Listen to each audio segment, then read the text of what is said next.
बिस्मिल्लाहिर्रहमानिर्रहीम अस्सलाम वालेकुम। Welcome again to my channel English grammar fun and a very warm welcome to my class. जैसे कि आप सब जानते हैं कि हमारे 9th क्लास के 4 चैप्टर कंप्लीट हो चुके हैं, तो इसीलिए आज हम उसके फ़र्स्ट रिव्यू को डिस्कस करेंगे। एक बात याद रखें कि पेपर की जब भी आप तैयारी करें तो रिव्यू एक्सरसाइज में से लाजमी मटेरियल आता है, इसलिए आपने इस लेक्चर को मिस नहीं करना और इसमें से मैक्सिमम पॉइंट आपने एक्सट्रैक्ट करने की कोशिश करनी है। सबसे पहले हम बात करते हैं कि वोकेबलरी आइटम्स की बात करते हैं, तो इसमें देखना है कि choose the correct meaning of the underline words. Underline जो वर्ड है जिसको बोल्ड किया गया है, आपने उसका मीनिंग बताना है। डेलिकेट की अगर हम बात करते हैं तो डेलिकेट का मतलब होता है सेंसिटिव, ऐसी सिचुएशन जो कि ज़हनी तौर पर नाजुक सूरत हाल हो। दूसरी लाइन की बात करते हैं तो स्टेड फास्ट का मतलब होता है फर्म एंड रेजोल्यूट, इसका मतलब पुख्ता इरादा। विंडिक्टिव का मतलब होता है रिवेंजफुल, जो कि बदला लेने वाला हो। तो अगर हम देखते हैं कि अगर फर्स्ट की बात करते हैं, it was so delicate situation, ये इतनी नाजुक सूरत हाल थी। इसके दो मीनिंग हो सकते हैं, फ्रेजाइल भी हो सकता है, लेकिन फ्रेजाइल कहते हैं जो जिस्मानी तौर पर नाजुक हो। तो सेंसिटिव ज़्यादा बेहतर है, क्योंकि ये जहनी कैफियत की बात है कि जहनी तौर पे नाजुक सूरत हाल, तो सेंसिटिव ज़्यादा बेहतर है।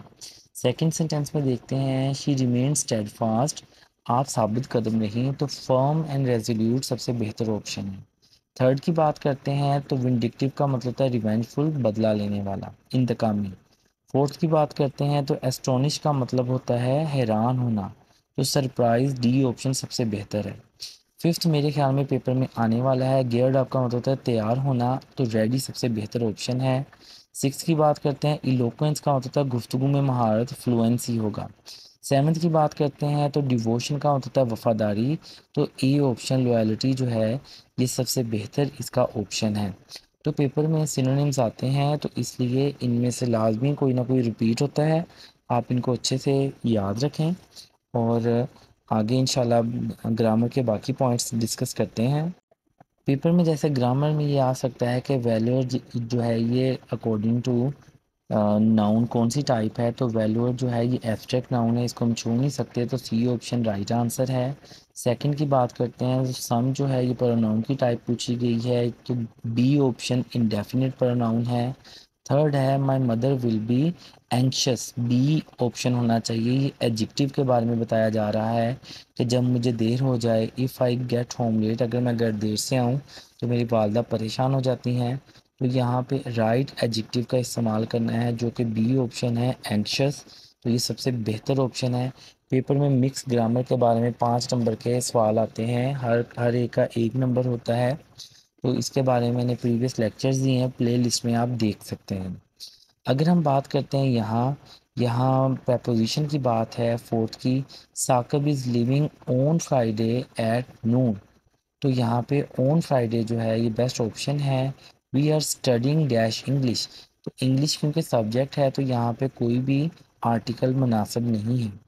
सिक्स की बात करते हैं, how cold the night is, तो आगे एक्सक्लेमेटरी साइन है, तो इसलिए सी ऑप्शन एक्सक्लेमेटरी सेंटेंस है ये। सेवन्थ की अगर हम बात करते हैं, यहाँ पे पूछा गया है कि राइट ऑप्शन क्या है, तो इसके अकॉर्डिंगली हमें ये देखना है कि फर्स्ट कंडीशन है, जैसा कि मैंने प्रीवियस लेक्चर में बताया, तो इसमें हमें इशारा ये है इफ़ यू लाइक, तो ये प्रेजेंट में है, तो इसलिए दूसरा जो क्लास है वो फ्यूचर में होनी चाहिए। I will give you ride my bike if you like, अगर आप पसंद करें तो मैं आपको अपनी बाइक जो है वो उधार दे सकता हूँ। एड्स की अगर हम बात करते हैं, ये बड़ा टेक्निकल है। यू डैश बी पंक्चुअल, हर एक का मीनिंग मैं बताता हूँ, फिर आपको बताऊंगा कि राइट ऑप्शन क्या है। ओ टू का मतलब होता है ये अखलाकी फरीज़े के लिए हम इस्तेमाल करते हैं, you ought to be punctual, तो ये अखलाकी फरीज़ा है। शुड जो है ये हम मशवरे के लिए इस्तेमाल करते हैं, मस्ट लाजमी के लिए होता है, वुड फ्यूचर को इंडिकेट करता है। तो यहाँ पे अगर देखा जाए तो सबसे बेहतर ये है यू मस्ट बी पंक्चुअल। अगर इसका मतलब आप बता रहे हैं कि किसी को लाजमी किसी कानून की पासदारी, तो फिर मस्ट है, लेकिन अगर आप कहते हैं कि मशवरा दे रहे हैं, तो फिर उस हिसाब से शुड होना चाहिए।